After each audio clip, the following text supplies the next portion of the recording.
What is up, guys? It's the Nano Bros here, and today I'm going to be giving you guys some tips and tricks on how do you get your corals to grow a lot faster. I use these tips and tricks and I have had amazing results. So let's get started. Alright, I'm going to give you a few examples of my growth from my corals. And first we're going to start off with my Duncan Coral right here. I'm going to give you an up close look at him right now. Alright guys, so when I first got him, he had two heads. The first head was about a size of probably a quarter, and the second head was a size of a nickel. Now look at them. They're the size of like a silver dollar. They're huge. And that was 5 months ago. As you guys you can go look at my past video, and I'll leave the link in the description for you guys. But now he has about 7 heads on him. So he grew 5 more heads within 5 months. I'd say that's pretty good. And there's still more. There's one right there. There is one right next to that one. You guys can see there's one right there. There's one right there. And there's one right there. And there's more on the other side too that you can't really see. And there's one in the middle. So that's my first example. My second one, here's my hammer coral. I got him probably about a month or 2 months ago. A month and a half or 2 months ago I got him. And he had 2 heads. He already split one time, so he has 3 heads. And there's a new head growing. I don't know if you guys will be able to see it, but there's a new head growing right there. It's kind of hard to see. But so he already has 3 heads, and he's growing a new one, so 4 within a month or 2. So that's pretty good. And he was actually doing really bad in the LFS because my local fish store, they had a tank crash, and I just scooped him up. He was like closed up. I just scooped him up before he died, and he's really healthy now, so looks good. My next one is my Acan coral.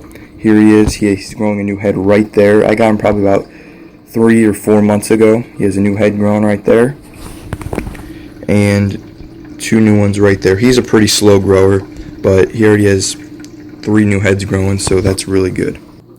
Alright guys, the first tip I have for you guys is have all your parameters stabilized. Like, what I mean is just have all your parameters stabilized. It's pretty simple right here. So have your calcium around 400 to 440. Don't really let it get too low. I mean, I usually have mine around 400 to 420, so just have yours around 400 to 440, alright, and you'll be good. Have your nitrates, they say have them at 0. That's good that you have them at 0, but you want them kind of a little bit above 0 so you have some nutrition going through the tank. So what I mean by that is have your nitrates at about 2 to 5 or 2 to 4. So just have it at that, and you'll always have like food running through your system and nutrition for your corals. Have your phosphate at around 0 to like a little bit at like 1, alright? So mine's always at 0. It never goes above 0. I mean, and I've been doing completely fine. The next thing that I want to tell you guys is find a place that your coral loves. Alright, so my Duncan Coral, I moved him all over the tank. I couldn't find a good spot for him at all. I placed him there one day, and I just placed him on a rock and just set him down. And he wasn't like stable. He was like wobbling around and stuff. He opened up, and I was like, oh sweet. So he likes this spot. So I just tested it, let him sit there for a few days, and then he liked it. So I puttied him there, and I glued him on a rock and puttied him there. So, and he loves it there, even with my new light too. So, and he's had good growth right there. So just find a spot that your coral loves, and he'll do good there.